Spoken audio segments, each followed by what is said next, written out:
हमारे महाविद्यालय चंद्रपाल डट सेना गवर्नमेंट कॉलेज पिथौरा की ओर से मैं डॉक्टर एस तिवारी आप सभी प्रिय विद्यार्थियों एवं श्रोताओं का हार्दिक स्वागत और अभिनंदन करता हूं। हम बात कर रहे हैं आंग्ल फ्रांसीसी प्रतिस्पर्धा जो कर्नाटक में हुई थी। उसमें 3 युद्धों की बात हम कर रहे हैं। प्रथम और द्वितीय युद्धों के विषय में हम चर्चा कर चुके हैं। आज हम तृतीय कर्नाटक युद्ध के बारे में बात करेंगे। इसके अंतर्गत युद्ध के कारण क्या थे, फिर प्रमुख घटनाएं कौन सी थीं, फिर पेरिस की संधि जो अंत में हुई उसके क्या परिणाम हुए, अंग्रेज किस प्रकार सफल हुए और फ्रांसीसी क्यों असफल हुए, इस पर हम बात करेंगे। और अंत में निष्कर्ष भी आपको देंगे कि ये जो संघर्ष चला था 3 युद्धों का कर्नाटक में, उसमें किस प्रकार से फ्रांसीसी असफल हुए और अंग्रेज सफल हुए, इस पर हम बात करेंगे। तृतीय कर्नाटक युद्ध। अंग्रेजों और फ्रांसीसियों के मध्य पौंडीचेरी की संधि अधिक समय तक नहीं चल सकी। दोनों ही पक्ष एक दूसरे के खिलाफ गतिविधियों में संलग्न थे और जैसे ही यूरोप में सप्तवर्षीय युद्ध प्रारंभ हुआ कि भारत में भी इनको युद्ध का संघर्ष का बहाना मिल गया या परिस्थितियां आ गईं कि इनको यहाँ पर भी युद्ध करना पड़ा। जैसे कि हम पूर्व में भी चर्चा करते रहे हैं कि जब जब यूरोप में इन दोनों शक्तियों का संघर्ष हुआ उसका तात्कालिक परिणाम यहाँ पर हुआ, भारत में हुआ कि दोनों शक्तियाँ यहाँ पर भी भिड़ गईं, इनके बीच युद्ध प्रारंभ हो गया। कारणों पर विचार करेंगे। तृतीय कर्नाटक युद्ध के कारण पहला था सप्तवर्षीय युद्ध जो मैंने अभी चर्चा की। 1756 में सप्तवर्षीय युद्ध यूरोप में प्रारंभ हो गया। इसमें ब्रिटेन और फ्रांस एक दूसरे के विरोध में संघर्षरत थे। जब यूरोप में युद्ध प्रारंभ हुआ तो उसका प्रभाव स्वाभाविक रूप से भारत पर भी पड़ा और भारत में भी फ्रांसीसी और अंग्रेज एक दूसरे के खिलाफ युद्धरत हो जाते हैं। दूसरा कारण था फ्रांसीसी गृह सरकार की आक्रामकता। फ्रांसीसी सरकार के द्वारा आक्रामक नीति का अनुसरण किया गया तथा काउंट लैली के नेतृत्व में एक बड़ी सेना अंग्रेजों को भारत से बाहर करने के लिए भेजी गई। फ्रांसीसी सरकार की आक्रामक नीति के कारण भारत में युद्ध अवश्यंभावी हो गया। स्वाभाविक था इसका जवाब अंग्रेजों की ओर से भी दिया गया और इस तरह से युद्ध यहाँ पर प्रारंभ हुआ। अंग्रेजों की महत्वाकांक्षा। अंग्रेज भारत में राजनीतिक अधिकार एवं आर्थिक लाभ को लेकर बहुत महत्वाकांक्षी थे तथा संपूर्ण भारत में अपना अधिकार स्थापित करना चाहते थे। व्यापारिक एकाधिकार भी उनका लक्ष्य था। इस कारण से क्योंकि दोनों का लक्ष्य एक ही था और दोनों एक दूसरे को बर्दाश्त नहीं करते थे, इस कारण से संघर्ष अनिवार्य था। इसी प्रकार से महत्वाकांक्षा फ्रांसीसियों की भी थी। वो भी राजनीतिक एकाधिकार, व्यापारिक एकाधिकार चाहते थे। इस कारण दोनों शक्तियों का संघर्ष निश्चित था। दोनों शक्तियों की राजनीतिक अधिकार की इच्छा थी। फ्रांसीसी भारतीय क्षेत्रों में राजनीतिक अधिकार करना चाहते थे और अंग्रेज भी इसी प्रकार की इच्छा रखते थे। इस कारण इनके बीच संघर्ष होना तय था। आर्थिक लाभ की प्रत्याशा अंग्रेजों और फ्रांसीसियों को दोनों की थी। अधिक से अधिक लाभ और विशेषकर बात ये थी कि एकाधिकार करना चाहते थे। यदि दोनों मिलकर चाहते तो इस क्षेत्र पर रह सकते थे, किंतु ये केवल अपने लिए लाभ की प्रत्याशा में थे। इस कारण इनके बीच संघर्ष होना अनिवार्य था। युद्ध की घटनाएं देखते हैं। काउंट लैली को भारत भेजना। फ्रांसीसी सरकार के द्वारा काउंट लैली के नेतृत्व में एक शक्तिशाली सेना अंग्रेजों के साम्राज्य को समाप्त करने के उद्देश्य से भारत भेज दिया गया। इस कारण इनका संघर्ष अनिवार्य था। लाली का सेंट डेविड दुर्ग पर आक्रमण। काउंट लैली ने इस दुर्ग पर आक्रमण किया और उसे अधिकृत कर लिया। अब अंग्रेजों के जवाब की प्रत्याशा थी। इसके तुरंत बाद उत्साहित होकर काउंट लैली ने तंजौर पर आक्रमण किया। काउंट लैली ने अपनी सफलता से प्रोत्साहित होकर तंजौर पर आक्रमण किया क्योंकि उसे 56 लाख की वसूली करनी थी, जिसे वह फ्रांसीसियों का बकाया मान रहा था कि उनसे वसूली करना था। तंजौर ने बेईमानी की थी तो तंजौर उसके आक्रमण का विरोध तंजौर ने किया और उनका साथ दिया अंग्रेजों ने। इस कारण काउंट लैली वहाँ पर सफल नहीं हो पाया और उसे वापस होना पड़ा। अंग्रेजों ने ये प्रतिकार शुरू कर दिया। इन परिस्थितियों में उसने देखा कि अपनी शक्ति को एकत्र करना काउंट लैली ने जरूरी समझा और उसने बुसी को अपने सहयोग के लिए बुलाया। ये उसकी सबसे बड़ी भूल थी, भयंकर भूल थी। हैदराबाद इससे उसके हाथ से निकल गया। बुशी जो था वह नहीं आना चाहता था, क्योंकि वह लंबे समय से यहाँ पर था, 7 वर्षों से यहाँ पर था और उसे यहाँ की परिस्थितियों का भली प्रकार ज्ञान था। किंतु उसने आदेश का पालन किया और वह युद्ध के लिए चला आया और उसके हटते ही हैदराबाद पर अंग्रेज़ों का अधिकार हो गया। इनके प्रभाव से फ्रांसीसियों का प्रभाव जाता रहा और अंग्रेज़ों का प्रभाव वहाँ स्थापित हो गया। ये उसकी बहुत बड़ी भूल थी। अंग्रेज़ों द्वारा मछलीपट्टनम पर अधिकार। बुशी के हैदराबाद से हटते ही अंग्रेज़ों ने मछलीपट्टनम पर अधिकार कर लिया, फ़ायदा उठाया।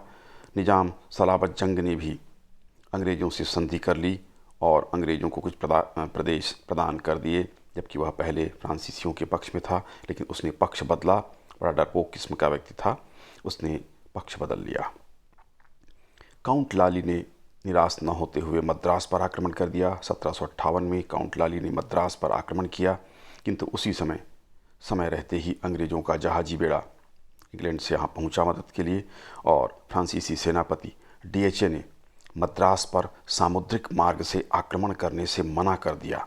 इन परिस्थितियों में भी काउंट लाली ने संघर्ष किया, किंतु मजबूर होकर उसको मद्रास का घेरा उठाना पड़ा, क्योंकि अंग्रेजी जल सेना की सहायता मिल चुकी थी और फ्रांसीसी जल सेना डीएचए जो सेनापति था उसने आक्रमण करने से मना कर दिया। इन विपरीत परिस्थितियों में मद्रास का घेरा भी उसको उठाना पड़ा। फ्रांसीसी जल बेड़े की पराजय। पीकॉक के नेतृत्व में अंग्रेजी बेड़े ने डीएचए के नेतृत्व में फ्रांसीसी जल बेड़े को लगातार 3 युद्धों में पराजित किया तथा उसे भारतीय सागर से लौट जाने के लिए बाध्य किया। यद्यपि लाली यह चाहता था कि वह यहाँ विद्यमान रहे, सहयोग करे, किंतु डीएचए नहीं माना और वह वापस मॉरिशस की ओर लौट गया। वांडीवास का युद्ध। 22 जनवरी 1760 में वांडीवास के युद्ध में जनरल आयरकुट अंग्रेजी सेनापति था। उसने फ्रांसीसी सेनापति जनरल बुशी को अंतिम पराजय दी, निर्णायक पराजय दी और बुशी को कैद कर लिया। इस तरह से अपमानजनक रूप से फ्रांसीसियों को पराजित होना पड़ा। बुशी को कैद करके लंदन भेज दिया गया। अब लाली शेष बचा। पांडिचेरी में उसने शरण ली, किंतु अंग्रेज़ों ने पांडिचेरी को भी घेर लिया। कई महीनों के संघर्ष के पश्चात लगातार काउंट लाली ने प्रयास किया। उसने हैदर अली के साथ समझौता भी कर लिया और हैदर अली ने एक सेना भी भेजी, किंतु उसे अधिक मदद नहीं मिल सकी। लंबे समय तक संघर्ष करने के बाद अंततः 16 जनवरी 1761 को उसने आत्मसमर्पण किया। इतने लंबे समय तक संघर्ष करने के बाद भी फ्रांसीसियों की तरफ से कोई मदद उसे प्राप्त नहीं हुई, ये आश्चर्यजनक है। जबकि जैसे ही मद्रास में फ्रांसीसी घेरा डाला जाता है, अंग्रेजी सेना मदद के लिए पहुंच जाती है। इस तरह से गृह सरकार की बड़ी कमजोरी थी कि अंततः काउंट लैली को पराजित होना पड़ा। 16 जनवरी 1761 को उसने आत्मसमर्पण किया। हैदर अली ने उसकी सहायता के लिए सेना भेजी थी, किंतु उससे कोई लाभ नहीं हुआ। काउंट लैली बंदी बनाकर इंग्लैंड भेजा गया। बाद में उसे फ्रांस भेजा गया, जहां 2 वर्षों तक उस पर अभियोग चलाया गया और उसको मृत्युदंड की सज़ा दी गई। ये भी फ्रांसीसियों की गलत नीति थी। जिस व्यक्ति ने प्राण लगाकर संघर्ष किए, जिसको मदद भी प्राप्त नहीं हो सकी, ये गृह सरकार की त्रुटि थी, किंतु उसे मृत्युदंड पाना पड़ा या सज़ा उसे ही मिली। त्रिचुनापल्ली पर आक्रमण अंग्रेज़ों ने किया। यहाँ पर फ्रांसीसियों ने बड़ी बहादुरी के साथ अंग्रेज़ों का सामना किया, किंतु अंततः अंग्रेज़ों से उनको पराजित होना पड़ा, क्योंकि अंग्रेज़ बड़े उत्साहित थे और भीतर भीतर फ्रांसीसी टूट गए थे, किंतु फिर भी उन्होंने त्रिचुनापल्ली में ज़बरदस्त संघर्ष किया था। जिंजी एवं माही के क्षेत्र में भी फ्रांसीसी थे। अंग्रेज़ों ने इसके पश्चात जिंजी और माही पर आक्रमण कर दिया। फ्रेंच बस्तियों को यहाँ का अंग्रेज़ों ने अधिकृत किया। इस तरह से फ्रांसीसियों की पूरी तरह से दक्षिण भारतीय क्षेत्र में, कर्नाटक हैदराबाद के क्षेत्र में, तंजौर के क्षेत्र में बुरी तरह से पराजित होना पड़ा। पेरिस की संधि 1763 में हुई। पहली शर्त थी फ्रांसीसियों को पांडिचेरी, चंद्रनगर, माही आदि अधिकृत नगर जो अंग्रेज़ों ने कर लिए थे वो वापस दे दिए गए। वहाँ किलेबंदी का अधिकार फ्रांसीसियों को नहीं दिया गया। भारत के पूर्वी तट पर सैनिकों की संख्या सीमित कर दी गई। बंगाल में फ्रांसीसियों को व्यापार का अधिकार प्राप्त हुआ, किंतु राजनीतिक अधिकार पूर्णतः समाप्त हो गया। मोहम्मद अली को कर्नाटक का नवाब एवं सलाबत जंग को हैदराबाद का निजाम स्वीकार कर लिया गया। इस तरह से पेरिस की संधि की प्रमुख शर्तें थीं। अब हम देखेंगे कि अंग्रेज़ों की सफलता एवं फ्रांसीसियों की असफलता के क्या कारण थे। पहला कारण था आर्थिक स्थिति में अंतर। अंग्रेजी एवं फ्रांसीसियों में, जो अंग्रेजी कंपनी थी और फ्रांसीसियों की कंपनी थी, और दोनों की गृह सरकारों की स्थिति थी, उसमें हम देखते हैं कि अंग्रेज़ों की स्थिति फ्रांसीसियों से हमेशा अच्छी रही। काउंट लैली को लगातार आर्थिक तंगी का सामना करना पड़ा, जबकि अंग्रेज़ों की स्थिति ऐसी नहीं थी। उनकी आर्थिक स्थिति कंपनी और सरकार दोनों की फ्रांसीसियों की तुलना में अधिक अच्छी थी। इस कारण अंग्रेज सफल रहे एवं फ्रांसीसी असफल रहे। काउंट लैली को जब आक्रमण करना था तो पौंडीचेरी के प्रमुख ने यह कहा कि उनके पास धन नहीं है।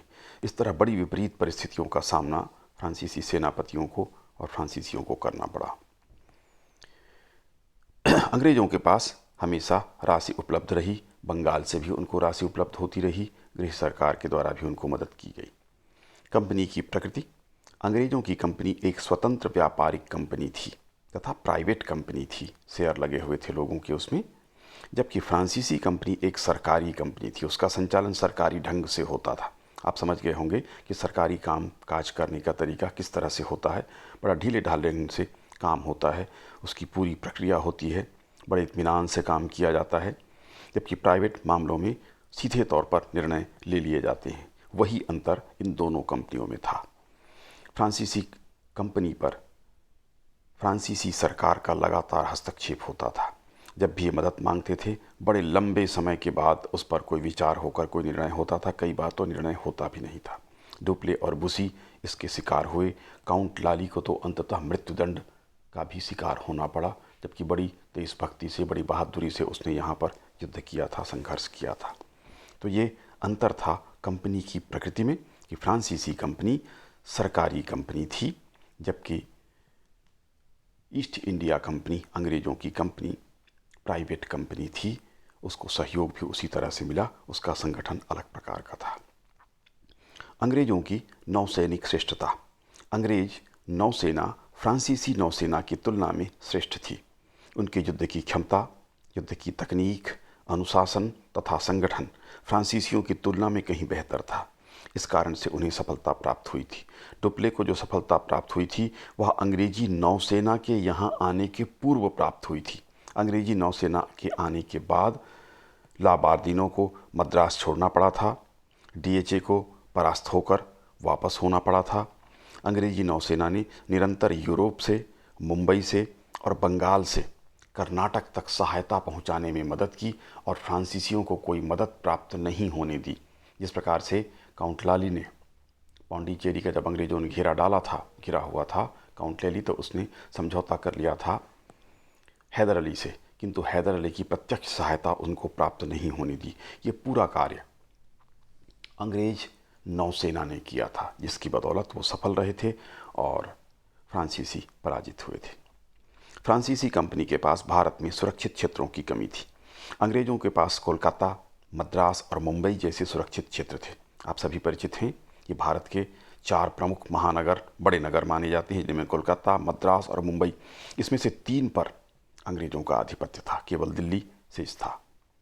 इस तरह से सुरक्षित क्षेत्र उनके पास थे, जबकि फ्रांसीसियों के पास केवल पौंडीचेरी का एक बंदरगाह था। पौंडीचेरी को आधार बनाकर पूरे भारत पर अधिकार करना संभव नहीं था, या अंग्रेज़ों का प्रतिकार करना संभव नहीं था। मॉरिशस यद्यपि फ्रांसीसियों के पास था, लेकिन वह भारत से दूर था, इतना पास नहीं था कि तुरंत मदद पहुंचाई जा सके।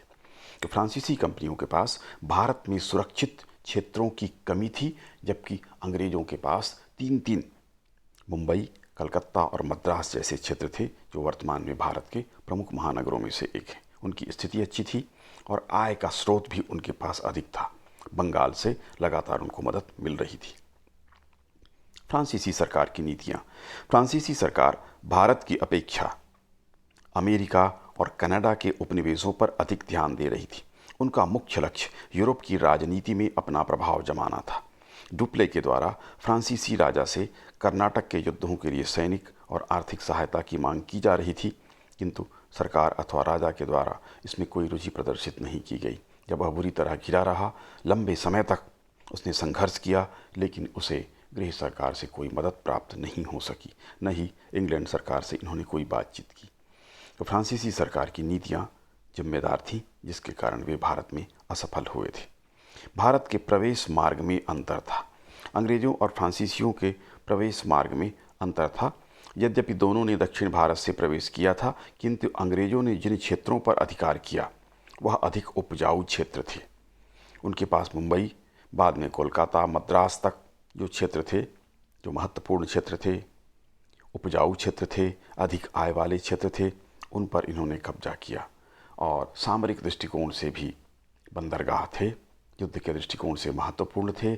वहाँ आसानी के साथ जल मार्ग से पहुंचा जा सकता था, सुविधा दी जा सकती थी, सहायता पहुंचाई जा सकती थी। और मद्रास में जब युद्ध हो रहा था तो अंग्रेज़ों को यहाँ मदद पहुंची भी थी गृह सरकार, इंग्लैंड की गृह सरकार के द्वारा। इस तरह से भारत के प्रवेश मार्ग में अंतर था और इस कारण से अंग्रेज सफल हुए। अधिक अच्छे क्षेत्र उनके पास थे। फ्रांसीसी अधिकारियों में लगातार हमने मतभेद, जिसकी चर्चा की, मनभेद और मतभेद था। डुप्ले और ला बोर्दिनो, काउंट लेली और बुसी, लैली और डीएचए, आपस में इनके बीच मतभेद रहे। तालमेल की कमी रही। तालमेल के साथ इन्होंने कार्य नहीं किया। लैली ने बुसी की इच्छा के विरुद्ध उसे हैदराबाद से बुलाया और निजाम अंग्रेज़ों के प्रभाव में चला गया। जल सेनापति डीएचए ने काउंट लेली की बात नहीं मानी और मद्रास में जल सैनिक आक्रमण अंग्रेज़ों पर नहीं किया। इस तरह फ्रांसीसी अधिकारियों में परस्पर मतभेद और मनभेद लगातार कायम रहा और इसी तालमेल की कमी के कारण इन्हें पराजित होना पड़ा था। राष्ट्रहित को ध्यान में रखकर आपस में चर्चा करके उन्होंने राष्ट्र की प्राथमिकता न देकर पर्सनल ईगो या अपने अहम को अधिक महत्व दिया, अपने निर्णय को सही बताने का प्रयास किया। और इस खींचतान और तालमेल की कमी के कारण फ्रांसीसी पराजित हुए और इसके ठीक विपरीत अंग्रेज़ों में हम बेहतर तालमेल देखते हैं। अंग्रेज़ों का श्रेष्ठ सैन्य संगठन। अंग्रेज़ों का सैनिक संगठन फ्रांसीसियों की तुलना में अधिक संगठित था। अंग्रेज सैनिक अनुशासनबद्ध, कुशल और प्रशिक्षित थे तथा उनके पास हथियारों की भी कमी नहीं थी। इसके ठीक विपरीत फ्रांसीसी सैनिकों की स्थिति निरंतर धन के अभाव से जूझती रही। अस्त्र शस्त्र की कमी रही, वेतन उनको पास प्राप्त नहीं होता था और वे उतने अनुशासित और प्रशिक्षित भी नहीं थे। इस कारण से अंग्रेज सफल हुए, फ्रांसीसी असफल हुए। गृह सरकारों के सहयोग में अंतर था, जिसकी हम चर्चा करते रहे। अंग्रेज सरकार एवं फ्रेंच सरकार के सहयोग में बड़ा अंतर था। फ्रांसीसी अधिकारियों के मांग पर उनकी सरकार के द्वारा ध्यान नहीं दिया गया, जबकि इंग्लैंड की कंपनी प्राइवेट कंपनी थी, उसके बावजूद उसे लगातार मदद प्राप्त होती रही। मद्रास में जिस प्रकार से युद्ध चल रहा था उस समय उनकी स्थिति कमज़ोर थी। अंग्रेज़ों की मदद, गृह सरकार की मदद मिली, जबकि काउंट लाली जब घिरा हुआ था पांडिचेरी में, वर्ष भर तक लगभग उसने संघर्ष किया था, किंतु उसे कोई मदद प्राप्त हो सकी थी या फ्रांसीसी सरकार के द्वारा कोई मदद नहीं दी गई थी। इस तरह से गृह सरकारों के द्वारा जो मदद प्राप्त होती थी, चाहे वह आर्थिक सहयोग हो, चाहे वह सैन्य सहयोग हो, अंग्रेज़ों को बहुत अच्छा प्राप्त हुआ, जबकि फ्रांसीसियों को प्राप्त नहीं हुआ। इस कारण फ्रांसीसी पराजित हुए। अंग्रेज और फ्रेंच अधिकारियों में भी अंतर था। फ्रेंच अधिकारी सरकारी ढंग से कार्य करते थे, तालमेल का उनमें अभाव था। लाबुंदाने या लाबार्दुने और डुप्ले में विवाद हुआ। डुप्ले और बुसी अच्छे मित्र होते हुए भी उनमें नीति संबंधी भेद रहे। लाली ने अपने व्यवहार से सभी को असंतुष्ट किया। बुसी और लैली परस्पर विरोधी होते गए।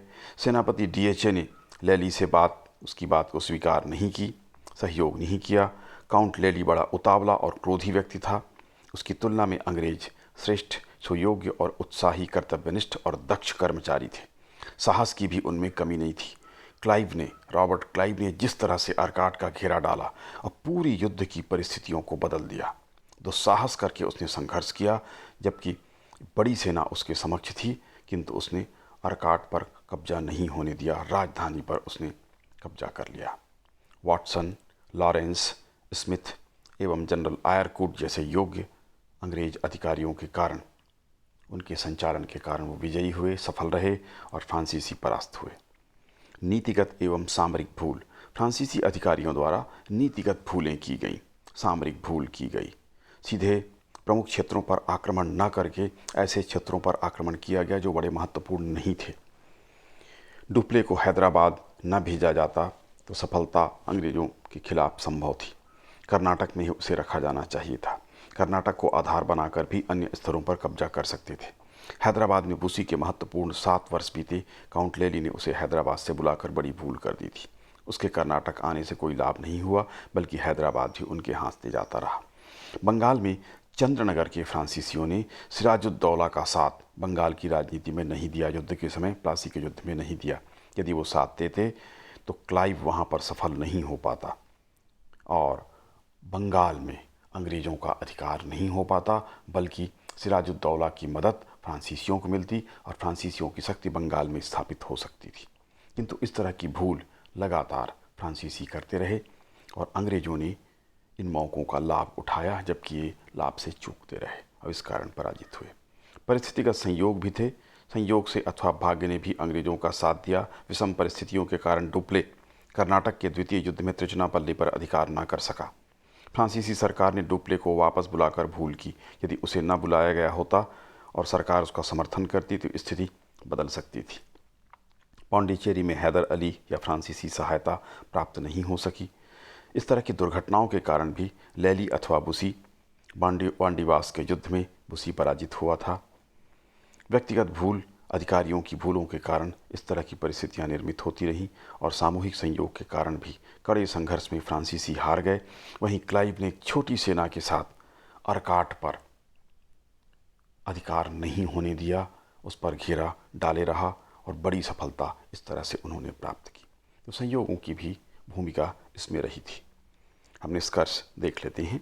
तृतीय कर्नाटक युद्ध एक निर्णायक युद्ध था जिसने फ्रांसीसियों और अंग्रेज़ों के भाग्य का फैसला कर दिया और यह स्पष्ट कर दिया कि भारत के भाग्य विधाता आगामी वर्षों में अंग्रेज होंगे, न कि फ्रांसीसी। यद्यपि तृतीय कर्नाटक युद्ध के पश्चात भी फ्रांसीसियों ने समय समय पर अंग्रेज़ों के विरुद्ध भारतीय नरेशों के साथ मिलकर कार्य किया तथा उनकी सेना को सैन्य प्रशिक्षण प्रदान किया। इस तरह का सैन्य प्रशिक्षण पंजाब में राजा रणजीत सिंह की सेना को, दक्षिण में हैदर अली टीपू की सेना को दिया गया, किंतु कोई बड़ी सफलता फ्रांसीसियों को आगे चलकर प्राप्त नहीं हुई। इस तरह तृतीय कर्नाटक युद्ध के पश्चात अंग्रेज़ों का कोई यूरोपीय प्रतिद्वंदी भारत में शेष नहीं रहा। पुर्तगाली और डच पहले ही पराजित होकर जा चुके थे। फ्रांसीसी थे जो अंग्रेज़ों को चुनौती दे रहे थे।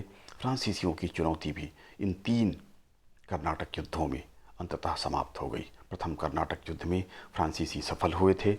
द्वितीय कर्नाटक युद्ध में भी लगभग बराबर की स्थिति थी, कुछ कमज़ोर जरूर फ्रांसीसी हुए थे, किंतु तृतीय कर्नाटक युद्ध में ऐसा लग रहा था कि सफलता इनको मिलेगी, किंतु अपनी त्रुटियों के कारण, उपरोक्त विवरण हमने दिया, उन आधारों पर अंततः फ्रांसीसी पराजित हुए थे और अंग्रेज सफल हुए।